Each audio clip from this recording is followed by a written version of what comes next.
Hello everyone, this is part 8 of The Wizard of Oz and this chapter is entitled The Deadly Poppy Field. Ooh, doesn't sound good, does it? Let's have a little look. Our little party of travellers awakened the next morning refreshed and full of hope, and Dorothy breakfasted like a princess off peaches and plums from the trees beside the river. Behind them was the dark forest they had passed safely through, although they had suffered many discouragements, but before them was a lovely sunny country that seemed to beckon them on to the Emerald City. To be sure, the broad river now cut them off from this beautiful land, but the raft was nearly done, and after the Tin Woodman had cut a few more logs and fastened them together with wooden pins, they were ready to start. Dorothy sat down in the middle of the raft and held Toto in her arms. When the Cowardly Lion stepped upon the raft, it tipped badly, for he was big and heavy, but the Scarecrow and the Tin Woodman stood upon the other end to steady it, and they had long poles in their hands to push the raft through the water. They got along quite well at first, but when they reached the middle of the river, the swift current swept the raft downstream, farther and farther away from the road of yellow brick, and the water grew so deep that the long poles would not touch the bottom. "This is bad," said the Tin Woodman, "for if we cannot get to land, we shall be carried into the country of the Wicked Witch of the West, and she will enchant us and make us her slaves." "And then I should get no brains," said the Scarecrow. "And I should get no courage," said the Cowardly Lion. "And I would get no heart," said the Tin Woodman. "And I would never get back to Kansas," said Dorothy. "We must certainly get to the Emerald City if we can," the Scarecrow continued, and he pushed so hard on his long pole that it stuck fast in the mud at the bottom of the river. Then, before he could pull it out again or let go, the raft was swept away, and the poor Scarecrow was left clinging to the pole in the middle of the river. "Goodbye!" he called after them, and they were very sorry to leave him. Indeed, the Tin Woodman began to cry, but fortunately remembered that he might rust, and so dried his tears on Dorothy's apron. Of course, this was a bad thing for the Scarecrow. "I am worse off than when I first met Dorothy," he thought. "Then I was stuck on a pole in a cornfield where I could make believe scare the crows, at any rate. But surely there is no use for a Scarecrow stuck on a pole in the middle of the river. I am afraid I shall never have any brains after all." Down the stream the raft floated, and the poor Scarecrow was left far behind. Then the Lion said, "Something must be done to save us. I think I can swim to the shore and pull the raft after me, if you will only hold fast to the tip of my tail." So he sprang into the water, and the Tin Woodman caught fast hold of his tail. Then the Lion began to swim with all his might toward the shore. It was hard work, although he was so big, but by and by they were drawn out of the current, and then Dorothy took the Tin Woodman's long pole and helped push the raft to the land.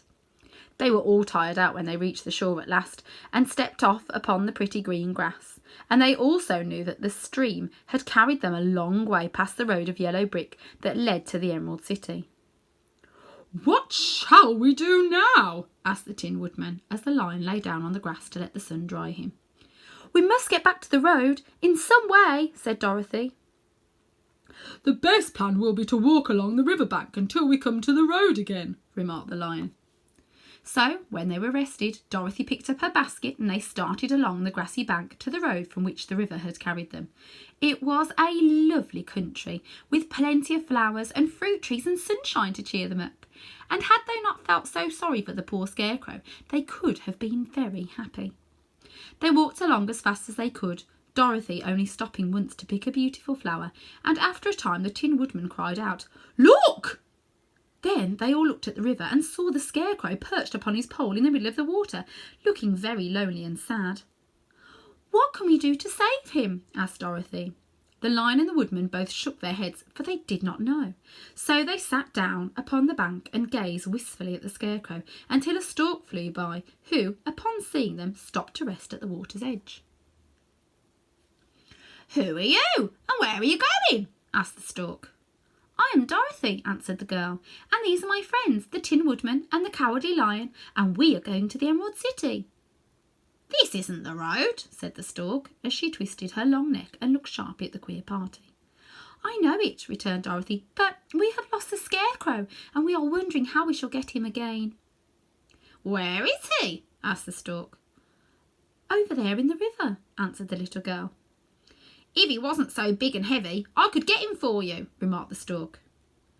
He isn't a bit heavy a bit, said Dorothy eagerly, for he is stuffed with straw, and if you will bring him back to us, we shall thank you ever and ever so much. Well, I'll try, said the stork, but if I find he is too heavy to carry, I shall have to drop him in the river again.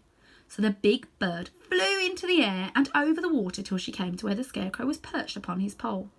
Then the stork, with her great claws, grabbed the scarecrow by the arm and carried him up into the air and back to the bank where Dorothy and the lion and the Tin Woodman and Toto were sitting.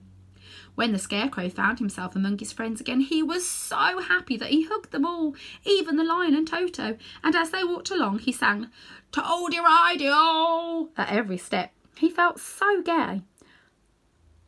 I was afraid I should have to stay in the river forever, he said, but the kind stork saved me, and if I ever get any brains I shall find the stork again and do us some kindness in return. That's all right, said the stork, who was flying alongside them. I always like to help anyone in trouble, but I must go now, for my babies are waiting for me in the nest. I hope you will find the Emerald City and that Oz will help you. Thank you, replied Dorothy, and then the kind stork flew into the air and was soon out of sight.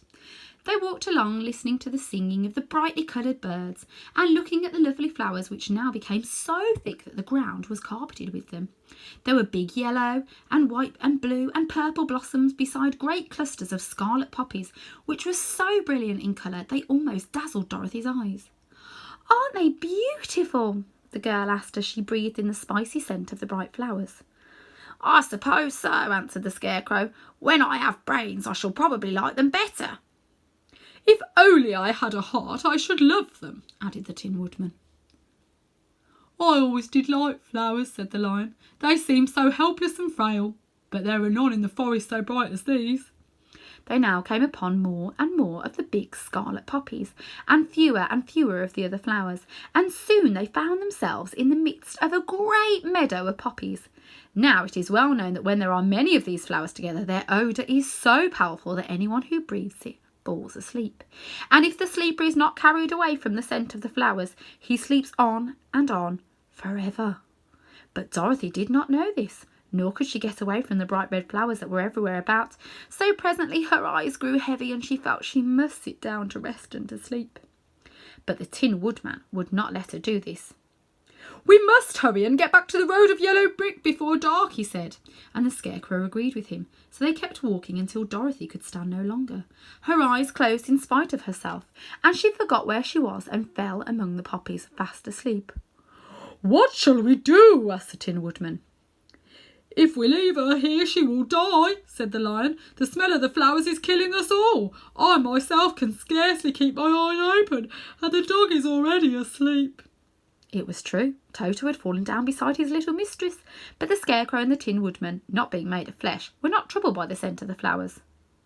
"Run fast," said the scarecrow to the lion, "and get out of this deadly flower bed as soon as you can. We will bring the little girl with us, but if you should fall asleep, you are too big to be carried." So the lion aroused himself and bounded forward as fast as he could go. In a moment he was out of sight. "Let us make a chair with our hands and carry her," said the scarecrow. So they picked up Toto and put the dog in Dorothy's lap. And then they made a chair with their hands for the seat and their arms, a seat for their arms, and carried the sleeping girl between them through the flowers. On and on they walked, and it seemed that the great carpet of deadly flowers that surrounded them would never end. They followed the bend of the river, and at last came upon their friend the lion, lying fast asleep among the poppies. The flowers had been too strong for the huge beast, and he had given up at last, and fallen only a short distance from the end of the poppy bed, where the sweet grass spread in beautiful green fields before them. "We can do nothing for him," said the Tin Woodman sadly, "for he is much too heavy to lift. We must leave him here to sleep on forever, and perhaps he will dream that he has found courage at last." "I'm sorry," said the scarecrow. "The lion was a very good comrade for one so cowardly. But let us go on."